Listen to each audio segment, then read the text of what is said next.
opisyal ng inaugurahan sa Consolacion, Cebu sa pamamagitan ng groundbreaking at capsule laying ceremony ang New Cebu International Container Port ngayong araw ng Miyerkules, Pebrero 5, 2025. Nangyari ito sa Barangay Tayud sa nasabing bayan kung saan naroon ng mga opisyal tulad ni na Consolacion Municipal Mayor Teresa Nene Alegado, Department of Transportation Secretary Jaime Bautista, Ako Bisaya Party List Representative Sonny Lagun, Cebu Port Authority General Manager Francisco Comendador III, and South Korean Ambassador to the Philippines His Excellency Lee Sang-hwa at iba pa. Ang proyekto ay popondohan sa pamamagitan ng public-private partnership sa pagitan ng pambansang ahensya ng DOTR, Cebu Port Authority at ng Export-Import Bank of Korea sa halagang hindi bababa sa 16.93 billion pesos. Ito ay itatayo sa 25 hectares na reclaimed lot kung saan ito ay kayang tumanggap sa hindi bababang 2,020 foot equivalent units o TEU.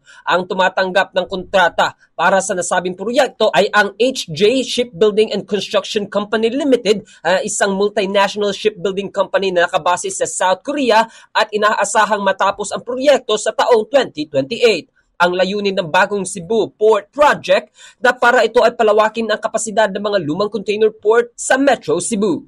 Sa isang panayam ng Bombo Radio Cebu kang Mayor Alegado na layunin niyang paunlarin ang ekonomiya hindi lamang ng Cebu kundi ang buong Visayas sa pamamagitan ng makasaysayang proyektong infrastruktura ng New Cebu International Container Port. And this is the future for Cebu. Not only Consolacion, the future for Cebu. Pasalamat ko ako ni Secretary Balisacan o ni Presidente Bongbong that they heeded my plea and my explanation not for Consolacion but for Cebu. Mula rito, sa lungsod at lalawigan ng Cebu, ako si Bombo Ken Apor. Para sa number 1 and most trusted radio network in the country, Bombo Radio Philippines. Basta Radio, Bombo!